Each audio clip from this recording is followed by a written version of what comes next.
Marrying for love is one of the biggest financial mistakes you can make. And before you throw your phone across the room, I'm not saying marry for money. I'm saying something that's going to sound almost worse at first, and then, weirdly, make complete sense. Here's the setup. We've all been sold one idea about marriage since we were kids. Love is all that matters. Find your person, fall in love, and everything else works itself out.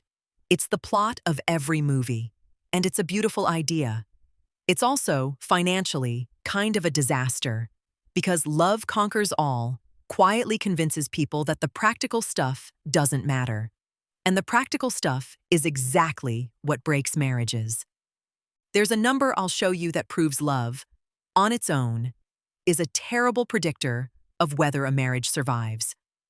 There's a question smart couples ask that has nothing to do with romance and everything to do with staying together. And there's a way to have both, the love and the smart part, without becoming a cold gold digger. By the end of this, you'll see that the most romantic thing you can do is refuse to marry on love alone. Let me explain the flip. Let's start with the trap inside the fairy tale. The problem isn't love. Love is great. The problem is that we love each other gets used as a substitute for a plan, and it's a terrible one. Here's how it plays out. Two people are wildly in love, and because the love feels so big, so certain, it makes every practical question feel small and unromantic. Should we talk about money, debt, goals, how we'll actually run a life together? And the love whispers, don't worry about that boring stuff. We love each other. We'll figure it out. So they skip it. Love talked them out of planning. Then real life shows up. Bills, debt, one person hid. Totally different ideas about spending, a job loss, kids, and the cost of them. And suddenly, all that boring stuff they skipped is the thing they're screaming about at midnight. The love didn't disappear. It just turned out love was never equipped to handle a mortgage dispute. Love is fuel. It is not a map. And they set off with a full tank and no map at all. That's the mistake. Not loving. Letting the love convince you the practical part doesn't matter. Because feelings are what get you into a marriage, but systems, money, and shared plans are what get you through one. So marrying on love alone is like launching a company because you're passionate, with no business plan. Passion's necessary. It's just nowhere near enough. And the numbers back this up brutally. Here's the number. Money problems are consistently one of the leading causes of divorce, and financial conflict is one of the strongest predictors that a marriage will end.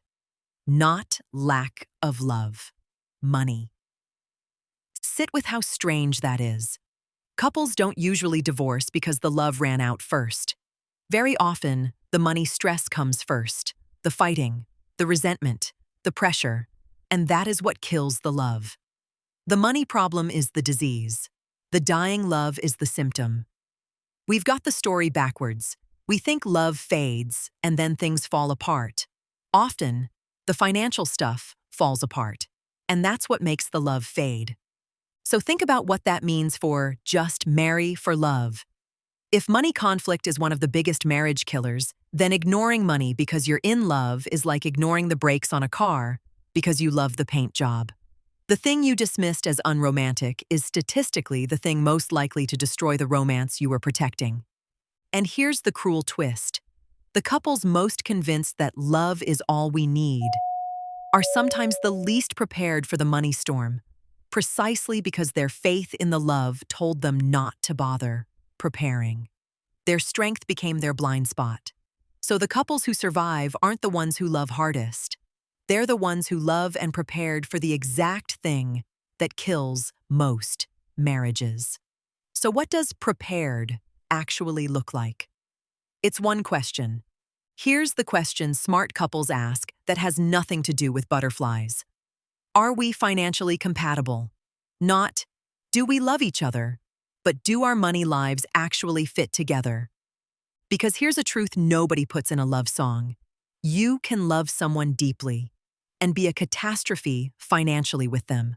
Love and financial compatibility are two completely separate things, and we act like the first one guarantees the second. It doesn't, at all. Picture it. One person is a hardcore saver who feels safe watching the balance grow. The other is a free spirit who thinks money exists to be enjoyed now. They can love each other like crazy, but put them in charge of one shared bank account for 40 years, and you've built a machine that generates a fight every single week. That's not a love problem. It's a compatibility problem, and no amount of love fixes it by itself. It has to be managed, out loud, on purpose. Financial compatibility isn't about both being rich or both being savers. It's about knowing each other's money reality and having a plan for the differences. Do you know their debt, their real spending habits, their goals, whether they see money as security or freedom? A couple that can answer all that has something stronger than love. They have love, plus a working understanding of the thing most likely to test it. So the least romantic question, are we financially compatible, protects the most romantic thing you have. But asking it doesn't mean killing the romance. Here's how the two live together. Let me be crystal clear, because this is where people hear me wrong. I am not telling you to marry someone rich you don't love. That's a different, worse mistake. Trading your whole life for a bank balance is its own kind of poverty. This was never money over love. The whole point is, you don't have to choose. The fairy tale lied to you by making it sound like a choice: romance or practicality, passion or planning, love or money. As if caring about the financial side means you're cold and calculating. That's the false choice that gets people into trouble. The smartest, happiest, longest-lasting couples refuse the choice entirely. They demand both. They marry someone they love and someone they're building a sane financial life with. They have the butterflies and the honest money conversations. They're romantic and they know each other's debts. Love brought them together. Compatibility and planning keep them together. It was never one or the other. It was always and. The mistake was letting the romance talk you out of the practical, or letting the practical talk you out of the romance. You need the whole thing. So, don't marry for love was never really the message. The message is, don't marry for love alone. Add the unromantic stuff to the love. Don't let the love replace it. So the goal isn't less love. It's love with its eyes open. And that's something you can actually build. Here's how.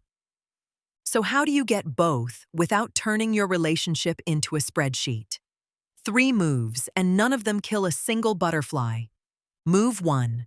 Before you commit for life, have the real money conversation. All of it. Debts, income, spending habits, goals, what money even means to each of you. Not on the wedding day. Early, while you can still make an informed choice. If someone won't have that conversation honestly, that's information too. You're not being cold. You're refusing to marry a stranger's finances blindfolded. Move 2. Treat financial compatibility as seriously as chemistry. You'd never marry someone you had zero attraction to. Give the money fit the same weight. It doesn't mean you need identical money brains. A saver and a spender can absolutely work. It means you need to know the difference exists and have an actual plan for it, instead of discovering it in year 3 during a fight. Move 3. Keep the love and build the system side by side. Marry the person who gives you butterflies and build the shared plan, the honest conversations, the money system that carries you through the hard years. The love makes it worth doing. The system makes it survive. Neither one works alone. Both together is the whole thing. Have the real talk. Weigh compatibility like chemistry. Keep the love. Build the system. Do that. And you're not choosing between romance and reality. You're marrying with both eyes open, which is the only kind of marriage that actually lasts. Let's bring it home. So, marrying for love is a financial mistake. Now you can hear what I actually meant. Not marry for money. Not love doesn't matter. The mistake is marrying for love alone, letting a beautiful feeling convince you the practical stuff is beneath you, when money conflict is one of the very things most likely to end the marriage you're trying to protect. Love is the fuel. It was never the map. And a full tank with no map still ends up lost. The couples who last aren't the ones who felt the most. They're the ones who loved and asked the unromantic question, loved and knew each other's real money lives, loved and built a plan for the storm most couples pretend won't come. It was never love or money. It was always love and eyes open. So fall in love completely. Then be smart enough to protect it with everything the fairy tale told you to ignore. That's how the money and the marriage start to make sense.